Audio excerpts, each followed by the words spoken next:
สบายดีมื้อนี้แหละแม่นเขาจะพาพวกเจ้าไปต่อบทเรียนของเราจะไปทำการวางเฟอร์นิเจอร์หรือว่าวางสุขาภิบาลอยู่ในวิดีโอตัวนี้น่ะก่อนอื่นน่ะแม่นมีแต่พวกเจ้าไปที่เมืองของโปรเจกต์เบราว์เซอร์แล้วไปที่ Floor Plan เพราะว่ามันยังเป็นภาคสถาปัตย์อยู่เนาะและเข้าไปที่ระดับพื้นชั้น1เพราะว่าเขาจะลืมวางอยู่ในระดับพื้นชั้น1มาเด้มีแต่คลิก2เทื่อใส่แล้วจะทำการเข้าไปในแบบนี้ ถ้าว่าพวกเจ้าอยากเทกนะก็มีแต่ไปที่ modify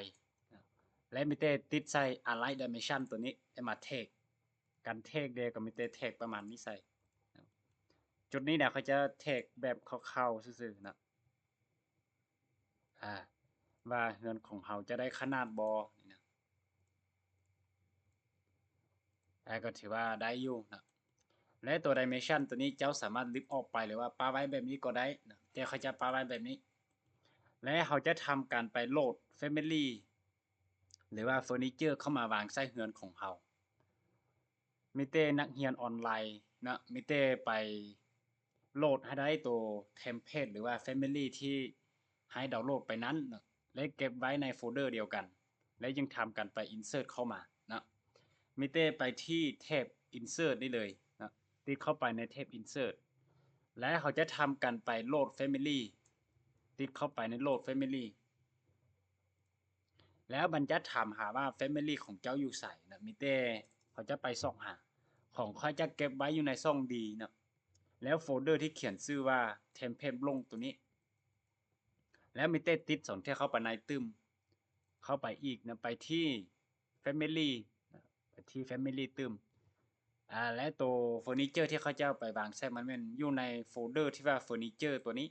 มีแต่ติดสองที่เข้าไปในถ้าว่าของผู้ใดนะเวลาติดเข้าไปโหลดนะ สังเกตเบื้องจุดนี้นะถ้ามันเป็นลิสต์แบบนี้นะถ้ามันเป็นลิสต์เจ้าอยากเห็นเป็น 3D ก็มีเต้ไปที่ของวิวติดใช้วิวในเรียกไปเป็นทำไนซ์ตัวนี้มันจะออกมาแบบนี้นะแล้วเขาจะทำกันไปโหลดโซฟาไปก่อนนะอยู่ในโฟลเดอร์ที่ว่าเสียตัวนี้เดี๋ยวมีเต้ติดเข้าไปในแล้วไปเสิร์ชหาตัวที่เจ้าต้องการนะจุดวางนี่นะวางได้ตามใจเด้อบ่จำกัดตัวอย่างว่าเขาจะติดใส่ตัวโซฟาตัวนี้โซฟานะ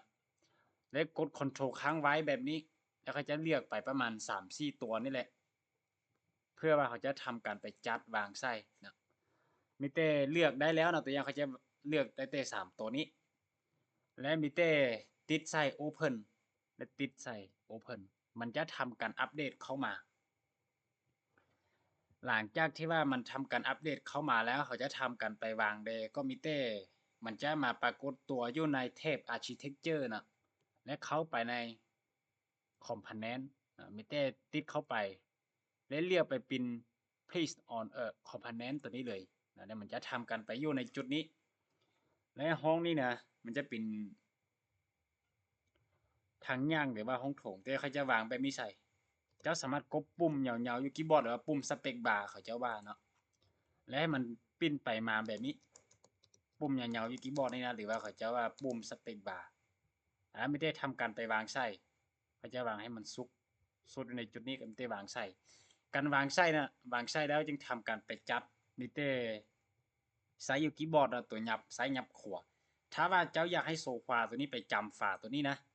ทำการใช้คำสั่ง align เนาะไปที่ modify นะถ้ามันอยู่ในโหมดนี้นะแนะนำให้พวกเจ้าไปที่คำสั่ง align ตัวนี้ คำสั่งอะไรตัวนี้เราแม่นเขาจะอธิบายนิดนึงตัวอย่างเจ้ามีวัตถุใดหนึ่งอยู่จุดนี้เจ้ามีวัตถุใดหนึ่งอยู่จุดนี้นะและเจ้าอยากให้วัตถุตัวนี้ไปจำกับวัตถุตัวนี้นะมีแต่ไปใช้คำสั่งอะไรตัวนี้เขาจะไปลองเบิ่งติดใช้คำสั่งอะไรตัวนี้และไปติดให้ได้หน้าเพียงของนั้นหน้าเพียงของฝาตัวนี้และมีแต่ติดเข้าไปและไปติดใส่หน้าเพียงของโซฟาและโซฟาจะทำกันมุบเข้าไปเลยนะ และตัวนี้ก็คือการใช้คำสั่งอะไรหรือว่ามีเตพวกนี้ไปพวกเจ้าไปหรือว่าเขาจะใช้คำสั่งอะไรก็ได้เนาะมีเตพวกเจ้าไปที่คำสั่งอะไรตัวนี้ติดใส่อะไรและไปติดให้ได้หน้าเพียงของฝา และไปติดให้หน้าเพียงของโซฟาเนี่ยมันจะทำการยับเข้าไปเลยนะแบบนี้แต่เขาจะใช้อยู่คีย์บอร์ดตัวนี้ยับไปมาได้แล้วนะตัวอย่างว่าเขาจะวางในจุดนี้เขาจะไปตื้มเลยไปที่แท็บ Architecture และติดใส่ Component นี้เลยแล้วแต่เขาจะทำกันไปวางโซฟาตื้มแบบนี้นะแต่ไปวางใส่แบบนี้ก็ได้นะมีแต่วางใส่พอให้มันมีซื่อๆนะและการตกแต่งนี่พวกเจ้าจะไปตกแต่งตามใจได้นะและตัวอย่างจุดนี้เดี๋ยวเขาจะไปวางตู้ใส่นะมีแต่ไปที่ Insert และ Load Family แล้วมีแต่ออกจากหน้าต่างนี้ไปหน้อยหนึ่งในตู้ตัวนี้เดย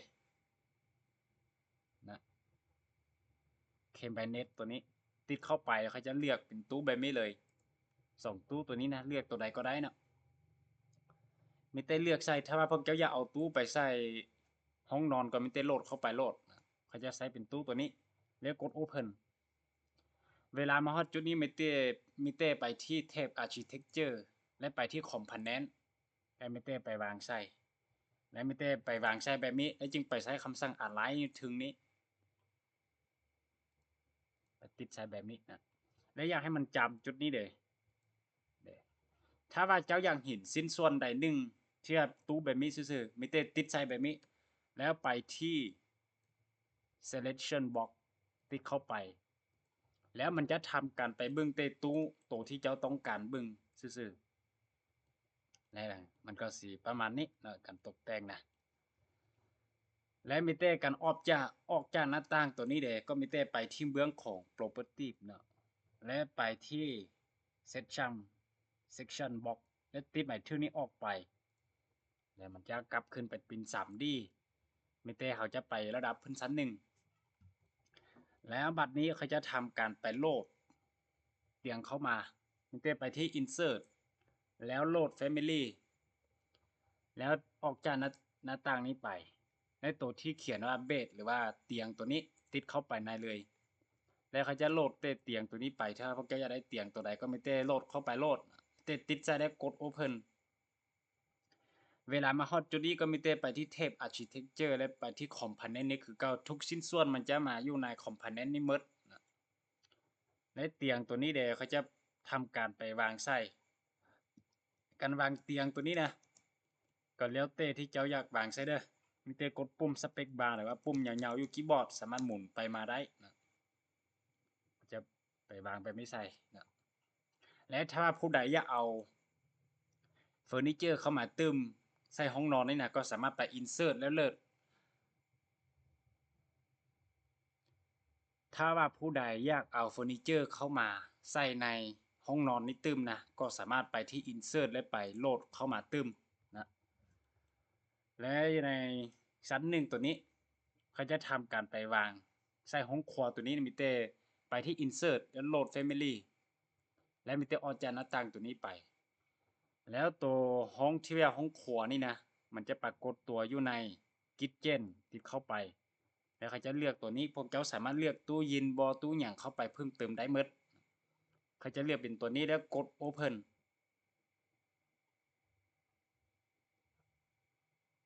มันจะทำการอัปเดตให้มันได้แบบนี้ได้ไปที่เทป Architecture คือเก่านะของเขายังค้างอยู่ไปที่เทป Architecture ได้ไปที่ Component แล้วไม่ได้ไปวางใส่ตัวนี้นะและเขาจึงทำการไปหมุนใส่มันกดปุ่ม Space Bar นะและจุดนี้เขาจะวางแบบนี้เลยไปที่ Align ตัวนี้เลยและติดใส่หน้าเพียงของฝาติดใส่หน้าเพียงของบอลแต่งกินนี่นะมันจะเข้าไปนะและตัวอย่างว่าจุดนี้เขาจะวางตู้เย็นมีแต่ไปที่ Insert แล้วโหลด Family ตู้เย็นอยู่ใส่เขาจะเรียกเป็นตัวใดตัวนี้ไปเลยนะมันจะติดใส่แล้วกด Open ออกมาและทำการไปที่เทป Architecture ไปที่ Component นี่คือเก่าและไม่ได้ไปวางใส่บ่จำก็ได้นะจุดนี้นะเขาจะลองเบิ่งว่าได้บ่ไปที่ Section Selection Box ติดเข้าไป มันจะทำการแบบนี้ที่เทปมันต้องทางนี้จะปีนทางหน้านะมันได้ไปที่ระดับพื้นชั้นหนึ่งนะแล้วไม่ได้ติดใส่แบบนี้และถ้ามันมีการปิ้นบอได้นะมีแต่พวกเจ้าไปโรเทตติดใส่โรเทตและหมุนไปเท่าใดนะ180180เลยมีแต่พิมพ์ใส่180หมุนแบบนี้เลยแล้วจึงทำการยับเข้ามาใส่และตอนนี้นะเบื้องที่ 3D เฮาเบื้องที่ 3D แบบนี้นะเฮาสามารถเข้าไปเบื้องในเงินแบบนี้ก็มีแต่พวกเจ้าไปที่เบื้องของ Project Browser แล้วไปที่ 3D Section ติด2เทือกเข้าไปในมันจะมีบล็อกตัวนี้เข้ามามันมันจะมีบล็อกตัวนี้เข้ามาและเจ้าสามารถติดใช้บล็อกตัวนี้แล้วมันจะมีลูกศรที่ดึงเข้าดึงออกได้เจ้าสามารถติดเข้าไปในห้องที่เจ้าต้องการเบื้องตามใจได้เลยนั่นเองมันจะทำกันแบบนี้เลยนะตัวนี้จะเป็นตู้ยินบอ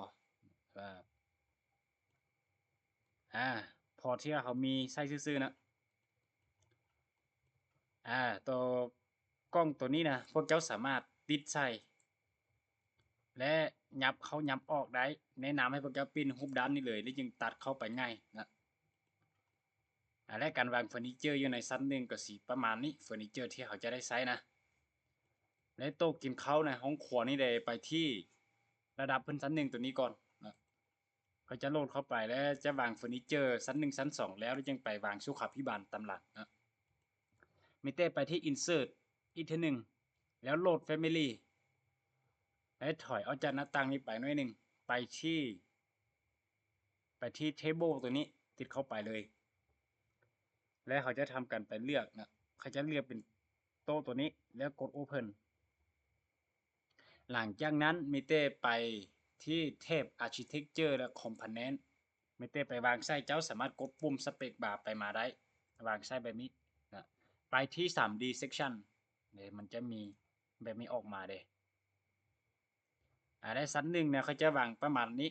ในพวกเจ้าอยากได้ตัวใดก็สามารถเข้าไป insert เข้ามานะบัดนี้มีเต้เขาจะไประดับพื้นชั้น2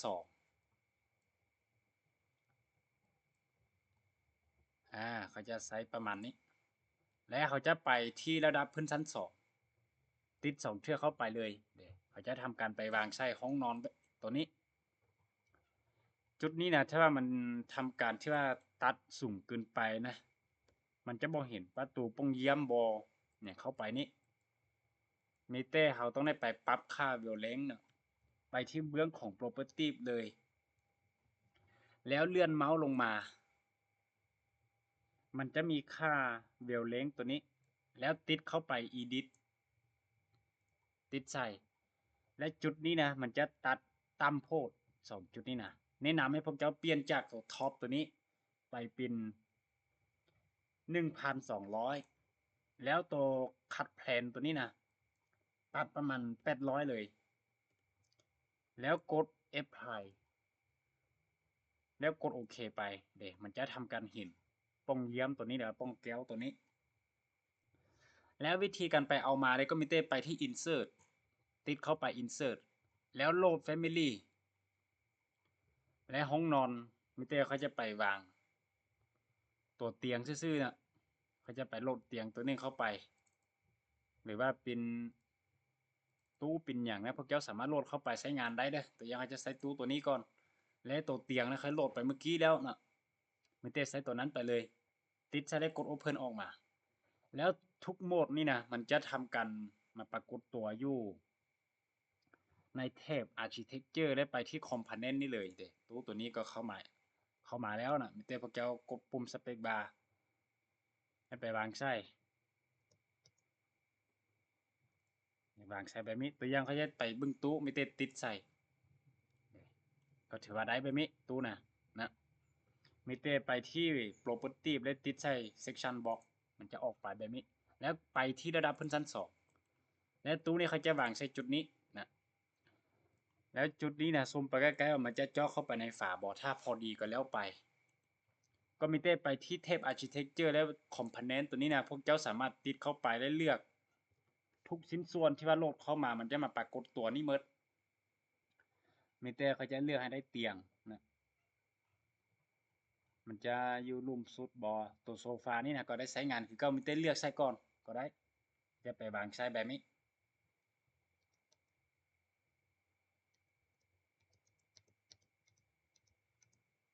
ตัวอย่างว่า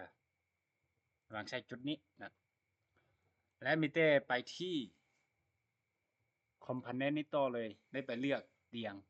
มันจะอยู่ถึงนี้บ่ดอกฟืนดอกไฟอหย่างก็โหลดเข้ามาหมดแล้วนะถ้ามันบ่เห็นแบบนี้มีแต่ไป insert มาใหม่ก็ได้ที่จะ insert load family ไปเบสตัวนี้แล้วเลือกเข้าไปเขาจะเลือกไปเป็นตัวนี้ก็ได้นะติดใส่แล้วกด open แล้วทำการไปที่โหมด architecture คือเก่านะแท็บ architecture แล้วเป็นแต่ไปวางใส่ตัวอย่างว่าเตียงนี่เขาจะวางแบบนี้แล้วพระเจ้าจะวางแบบใดก็วางตามใจได้เด้อนะบ่จำกัดตัววางนี่นะเขาจะวางแบบนี้นะแล้วจะเอาตู้ตัวนี้ไปวางใส่วางใส่ตัวใดจุดเก้านี้ก็ได้นะให้มันไปจำฝาแบบนี้และการวางเตียงนี่นะพวกเจ้าวางตามใจใส่เด้อหรือว่าผู้ใดที่ว่าจะเอาจ้อยการวางเตียงตัวนี้นะมีแต่พวกเจ้าจะวางแนวใดก็ได้ใช่เด้อถ้าว่าเขาบ่เชื่อในเรื่องของฮวงจุ้ยหรือแม่นวางใส่เลยแล้วตู้ตัวนี้ค่อยก็สิประวางใส่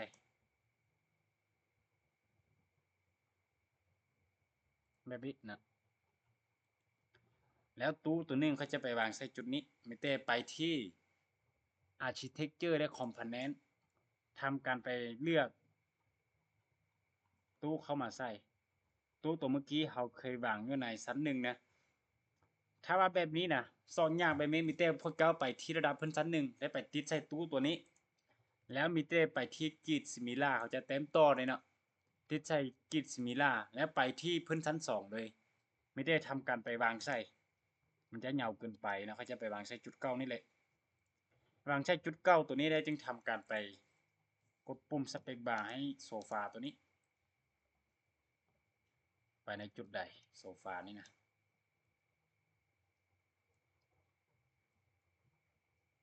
ถ้ามันบ่พอวางตู้แบบนี้นะก็มีแต่ลึกออกไปก็ได้นะหรือว่าพวกจะไปจัดวางแนวใดใส่ก็ได้นะเขาจะวางแบบไม่ใส่ก่อนในถ้าวางแบบนี้นะเขาจะวางแบบไม่ใส่โซฟานี่นะแล้วพวกจะทำการไปจัดวางใส่ให้มันเป็นระเบียบนะและตอนนี้เขาจะไปที่ 3D section ตัวนี้และมีแต่ติดใส่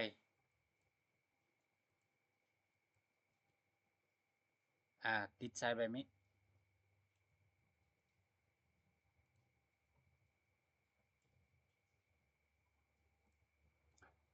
และนี่ก็คือการวางสุขาภิบาลเนาะต่อไปนะ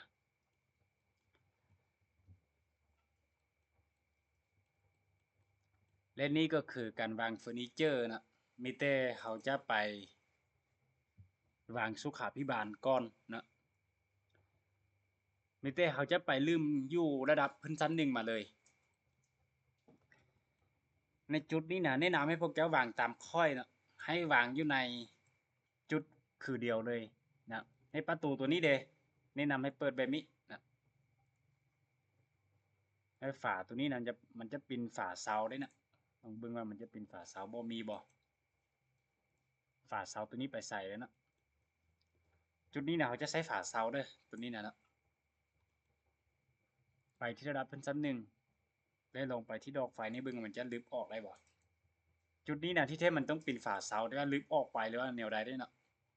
มีเต้ไปที่วอลนี่เลยเต้ไม่ใช่ก็ได้วอลให้เลือกไปเป็นฝาดินจี้พร้อมโบกสองด้านนะแล้วค่าท็อปออฟเซตค่าเบสออฟเซตก็ไม่ได้ตามนี้เลยได้ทำการไปเต็มใส่เรียกไปเป็นวอลเซนเตอร์ไลน์บอกว่ามันหายไปใส่นะฝานี้นะเมื่อนั้นเขาก็เต็มใส่หมดเลยไปที่ modify ติดใส่จอย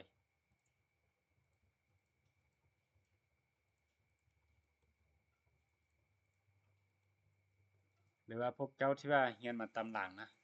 เห็นว่าค่อยลึกตอนใดก็ไม่ได้แปลงใช้โหลดนะ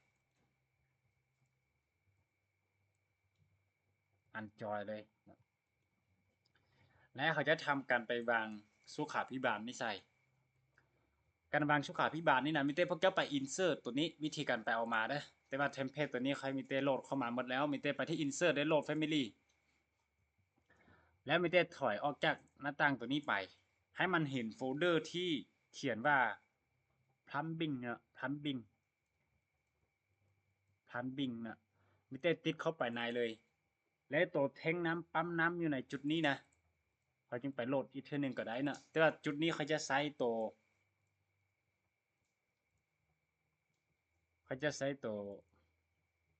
pumping fixture ตัวนี้ในพวกนี้เด้พวกที่ว่าถังอาจุมโบที่ว่าเป็นน้ำใสน้ำเสียบอฟัดบัวอาบน้ำตัวนี้นะแว่นนี่อย่างเข้าไปนี่นะพวกเขาจึงทำการไปโหลดเข้าไปใช้งานได้เลยเด้อพวกนี้นะแต่อยู่ในเทมเพลตตัวนี้นะค่อยก็โหลดเข้ามาหมดแล้วมิเต้พวกเจ้าไปใช้งานเลยนะถ้าพวกเจ้าเลือกไม่นะมิเต้แนะนำให้ติดใส่แล้วกด Open ออกมานะเต้ค่อยทำการโหลดเข้ามาหมดแล้วมิเต้พาพวกเจ้าไปใช้เลยการใส่ตัวสุขาภิบาลตัวนี้นะแนะนำให้พวกเจ้าไปที่ System นะในโหมดของ System แล้วมันจะปรากฏตัวอยู่ใน Plumbing Fixture ตัวนี้ค่อยแนะนำอีกทีนึงนะหน้าจอของเฮานี่นะมันจะอิงใช่ว่าคอมของเจ้าหน้าจอใหญ่หรือว่าน้อยเด้อมันจะทำกันจัดให้เฮามีแต่พวกเจ้าค่อยๆเลือกให้ได้ตัว Plumbing Fixture ตัวนี้แล้วทุกจุดที่ว่าเป็นงานสุขาภิบาลมันจะมาปรากฏตัวอยู่ในนี้หมดเลยนะและเขาจะทำการไปวางตัวอ้างอาบน้ำนี้ก่อนนะเขาจะเลือกไปเป็นตัวขนาดเท่าไหร่ก็ได้แต่เขาจะเลือกไปเป็น 1,200 เสาตัวนี้นะแล้วเขาจะทำการไปวางจุดนี้นะแนะนำให้พวกเจ้าวางตามค่อยไปเลยนะถ้ามันยาวเกินไปแบบนี้มันก็ยาวน้อยนึงซื่อๆเขาจึงทำการไปปรับน้อยนึงตัวนี้ให้มันมาพอดีกับห้องน้ำนี้ก็ได้นะมิเต้พวกเจ้าไปเทคตัวห้องน้ำนี่ว่าเท่าใดมิเต้ไปที่ modify และติดใส่ตัว dimension ตัวนี้แล้วถ้าว่าทำการที่ว่าไปเทคจะหน้าเพียงของกันโลนี้นะแบบนี้ถ้าว่าบ่ได้นะแนะนำให้พวกเจ้าไปที่อะไรตัวนี้และต้องไปเลือกตัวที่ wall face ตัวนี้นะเปลี่ยนไปเป็น wall face จึงได้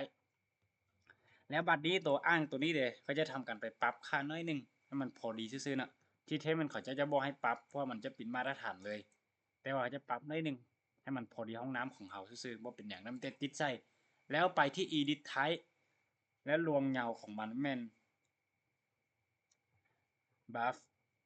เล้งตัวนี้เด้นะแต่เขาจะปรับไปตาม 1,210 แบบนี้ให้มันพอดีห้องน้ำของเขาและจึงทำการไปใช้คำสั่ง align ตัวนี้จัดใส่แบบนี้ให้มันพอดีตัวห้องน้ำของเรานี่นะและตัว dimension ตัวนี้ติดใช้ได้กด SA ลึบออกไปเลยลึบออกไปได้เลยการลึบก็ไม่ได้ใช้คำสั่งทั่วไปลึบนี่เลยนะหรือว่าลึบอยู่คีย์บอร์ดก็ได้ในต่อไปจะทำการไปวางต่อเลยนะไปที่ System ไปที่ Plumbing Fixture และก็มิเตไปเลือกตัวถัดมาก็แม่นฟัดบัวอาบน้ำก็มิเตเลือกไปเป็นฟัดบัวตัวนี้ให้ไปวางใส่ส่วนความสูงเนี่ยเขาจึงไปพิมพ์ตำหลังใส่เด้อบ่เป็นอย่างวางให้ครบก่อนนะและต่อไปจุดนี้มันจะมีตะแกรงน้ำเสียก็มิเตไปวางใส่ตะแกรงน้ำเสียเลื่อนลงมาหรือว่าตัวนี้เด้ตะแกรงน้ำเสีย FD มิเตติดเข้าไปตื้มโหลดเลือกเข้ามา FD ที่ไม่ติดใส่ก็มิเตไปวางใช้แบบนี้ถ้าว่าของผู้ใดวางบ่ได้นะสังเกตบึง3ตัวนี้เด้อแนะนำให้ใช้เป็นตัวครึ่งกลางตัวนี้นะจึงได้ถ้าเป็นแบบนี้นะมันจะทางกันวางบ่ได้มิเตแนะนำให้ใช้เป็นตัว please on face ตัวนี้ให้วางใส่นะแล้วตัวถัดไปก็เป็นสักโคกมิเตเปลี่ยนไปเลยนะหรือว่าออกคำสั่งก่อนแล้วจึงไปวางไม่ก็ได้ไปที่ System ติดใส่ Plumbing Fixture นะแล้วไปเลือกใส่ต่อไปสักโคกตัวนี้ก็ไม่ได้ไปวางใส่ วางใช้แบบนี้โลดบัดนี้เขายังพาพวกเจ้าไปปรับค่าให้มันพอดีนะแล้วมิเตไปเลือกต่อไปเลยต่อไปแล้วเป็นตัวอ่างล้างหน้าตัวนี้ LAV ติดเข้าไปแล้วไปวางใช้วางใช้แบบไม่ได้เขาจึงพากันไปตั้งค่าความสูงให้มันนะตัวนี้นะมันจะติดพื้นห้องน้ำไปเลยบ่ได้ปรับค่าอย่างนะและตัวฟัดบัวตัวนี้ความสูงของมันมาตรฐานมันแม่นไซส์เป็น 1,000 นะนี่เต้พวกเจ้าเปลี่ยนไปเป็น 1,000 และความสูงจุดติดตั้งนะตัวตะแกรงน้ำเสียตัวนี้มันจะทำการติดใส่พื้นห้องน้ำตัวนี้ไปเลยและตัวนี้ก็คือกันแล้วตัวอ่างล้างน้ำตัวนี้มาตรฐานแม่นความสูงแม่น80 เซนเป็น10แบบนี้และตอนนี้เขาจึงทำการไปเทคค่าตัวใดหนึ่งไปเป็นจุดอ้างอิงครอบเสาตัวนี้ไปหาเซนเตอร์ของชักโครกตัวนี้เท่าใดนี่นะมีเต้พวกเจ้าไปที่ modify แล้วใช้อะไร dimension ตัวนี้มาเทคใส่ไปวางใช้ยูนองแบบนี้ไปเทคขอบเสาไปหาเซนเตอร์ของตะแกรงน้ำเสียเซนเตอร์ของชักโครกและกาเซนเตอร์ของอ่างล้างน้ำแบบนี้และจุดนี้เขาจะทำการปรับค่า 1,200 นะและจุดนี้เดี๋ยวเขาจะ 1,500 เขาจะทำการปรับค่าให้มันเป็นเลขท้วนนะจุดนี้เดี๋ยว 2,000 ถ้ามันใกล้กันโพดแนะนำให้ 2,200 เลยแล้วกด enter 2,200 นะ 2,200 มันอยู่ใกล้โพด 2,300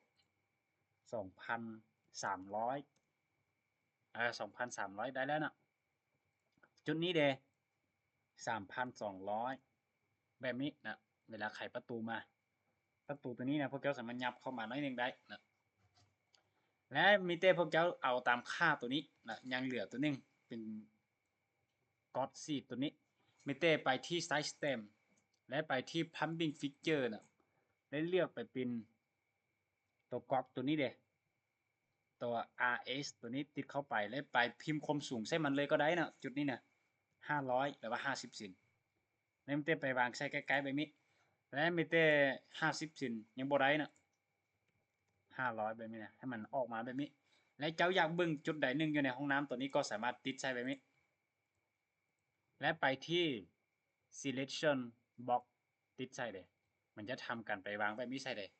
มิเต้ถ้าว่าหมุนยากก็มิเต้ไปที่เฮือนน้อยๆนี่ติดใส่แล้วกันวาง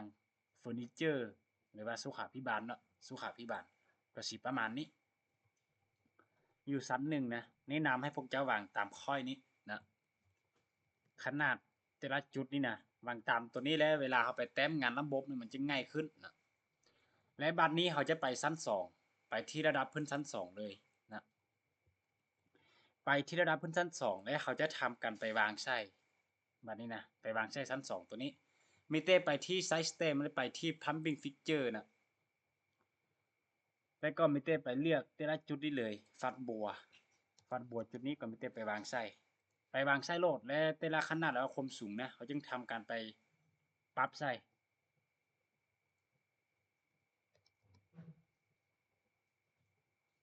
วางใส่แบบนี้และตัวประตูนี่นะไม่ต้องออกคำสั่งตัวประตูตัวนี้แนะนำให้ไขมาเบื้องนี้เด้อเดี๋ยวพวกเจ้าจะใช้วิธีที่ว่าไขตั้งจากค่อยนี้ก็ได้ไขแบบนี้ไปก็ได้ก็มิเต้ไปวางใส่จัดวางใส่นะตัวอย่างคือประตูตัวนี้นะเขาจะเปลี่ยนมิเต้ติดใส่แบบนี้แล้วกรีดซิมิล่าเลยมิเต้ไปวางใส่กดปุ่มสเปกบาร์แบบนี้นะมิเต้ไปวางใส่แบบนี้อ่าสามารถแปลงได้ตามใจนะมิเต้ไปที่ Side Stem Pumping Fixture คือเก่าไปวางตัวอ่างล้างหน้าตัวนี้ใส่มิเต้ไปวางใส่นะเวลาเข้ามาแล้วมันจะเห็นอ่างล้างหน้าตัวนี้แล้วตัวก๊อตซีดตัวนี้มิเต้ไปที่ Pumping Fixture คือเก่าแล้วก็มิเต้ไปวางใส่แบบนี้พวกเจ้าสามารถกดปุ่มสเปกบาร์ให้มันหมุนไปมาแบบนี้ได้เด้อและไปพิมพ์ความสูงใส่เลย500หรือว่า50มิเต้ไปวางใส่แบบนี้ มันจะบ่เห็นไม่ได้พิมพ์ค่าตึม50ยังบ่ทันได้บ่ตัวนี้นะต้องได้500ซื่อๆถ้า50ยังบ่ได้นะแนะนำให้ไปเป็น600เลย60เลยนะในบัดนี้ความสูงตัวนี้ได้แนะนำให้พวกเจ้าไปวางนะวางให้มันติดเป๊ะกับกะโหลซื่อๆเด้อนะจุดนี้นะและเขาจะทำการไปเทคใส่ไปที่ modify align dimension เขาจะกำหนดจากขอบเสาตัวนี้ไปหาตัวจุดนี้และไปวางใส่แบบนี้ขอบเสาไปหาวางใส่ขอบเสาไปหาจุดนี้นะตัวนี้เขาจะวางแบบที่เหมาะสมใส่ก็ได้บดเทคใส่เลยอันนั้นไม่ได้ปรับค่าให้มันเป็นค่าเลขทวนนะไม่ได้1950กด enter จุดนี้เด้1200นะ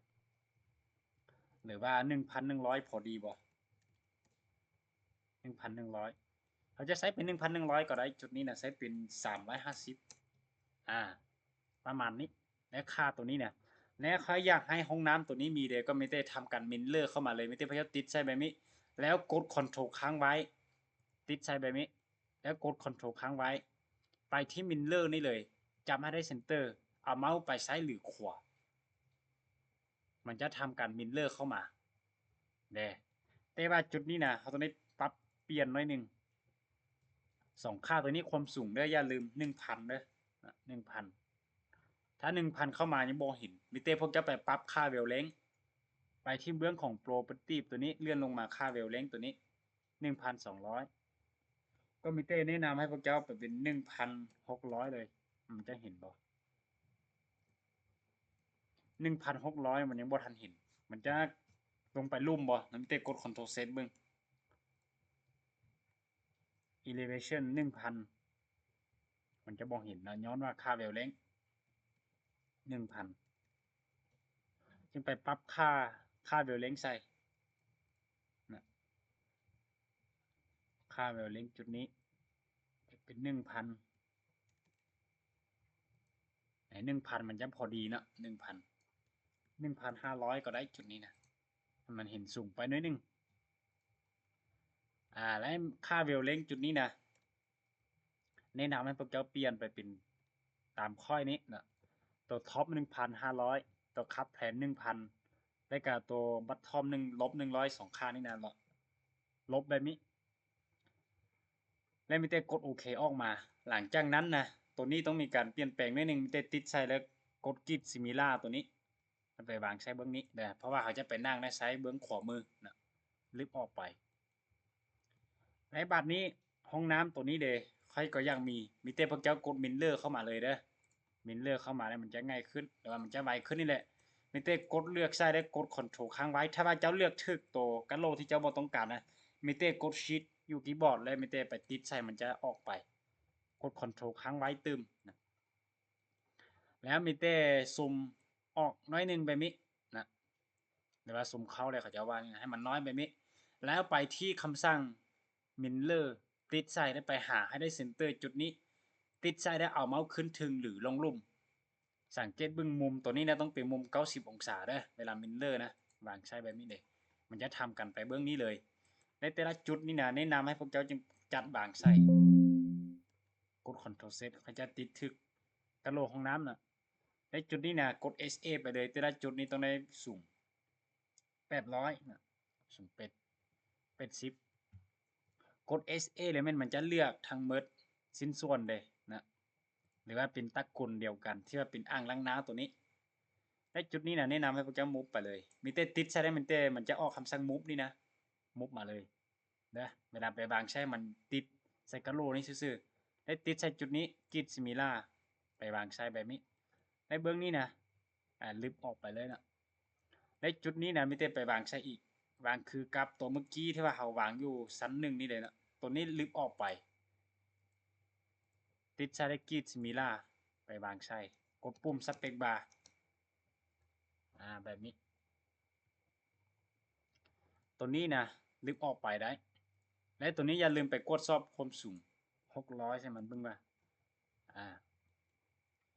หรือว่าตัวนี้เขาจะกด SA เลือดทั้งหมดความสูงนี่นะ 500พอแล้ว500นะ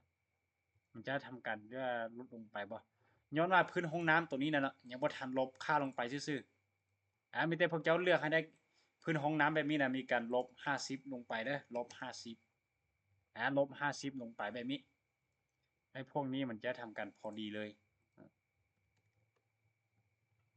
พื้นห้องน้ำไม่ต้องทำการลบ50ลงไปและอยู่ในจุดนี้แนะนำให้พวกเจ้าแปลงให้มันติดพอดีกับกะโหลนะและห้องตัวนี้เขาจะทำการไปแต้มตัวอ่างอาบน้ำเทื่อนึงตึมนะไม่ได้ไปที่ไซส์สเต็มตัวนี้ plumbing fixture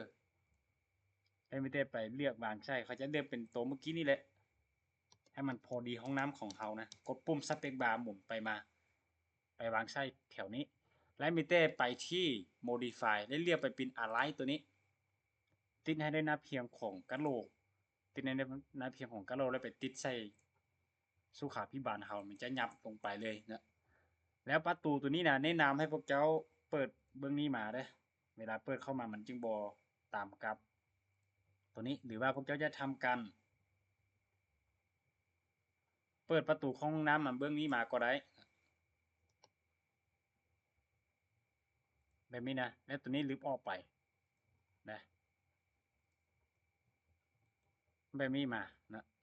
ประตูตัวนี้เดี๋ยวยับมาหน่อยนึง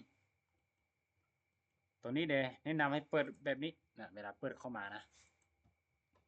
และเขายังทำกันไปปรับค่าคือกับตัวสันลมนั้นเทจากเส้นขอบของเสาไปหาตัวนี้เขาต้องได้ทำการปรับเป็นเลขทวนนะตัวนี้นะ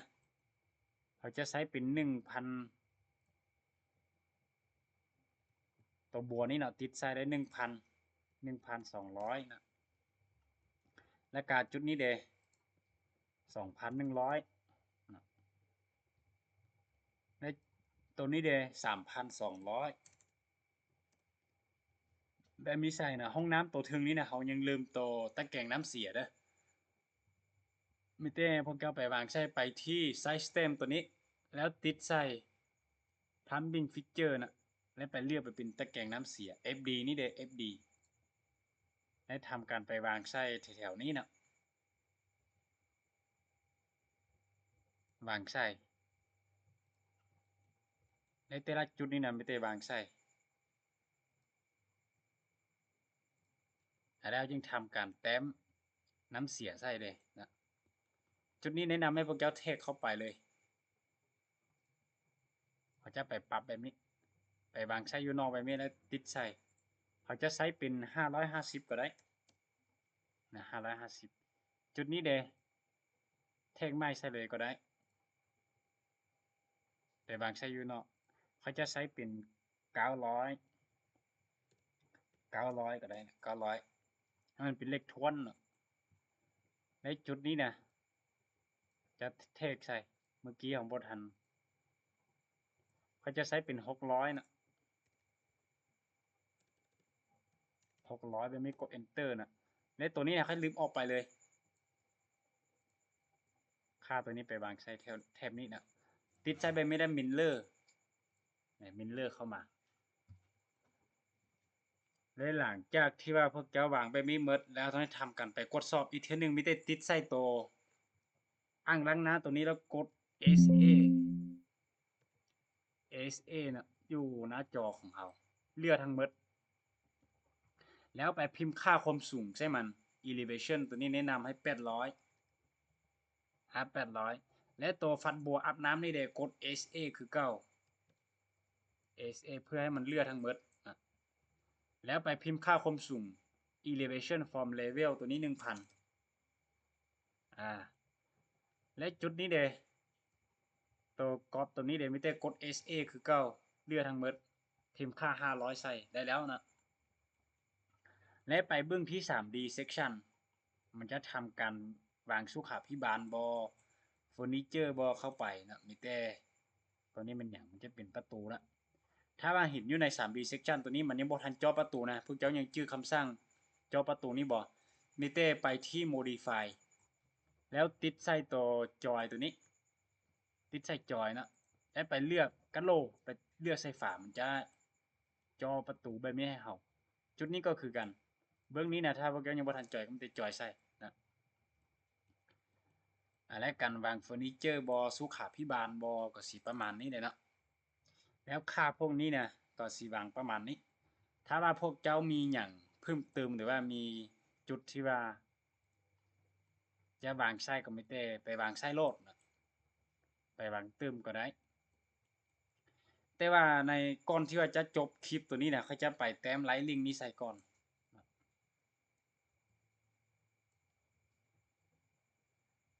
หรือว่าเขาจะทำการไปแต้มเขาจึงไปต่อใน EP ต่อไปก็ได้นะมิเต้คลิปนี้นะมิเต้พวกเจ้าเซฟไฟล์ของเขาไว้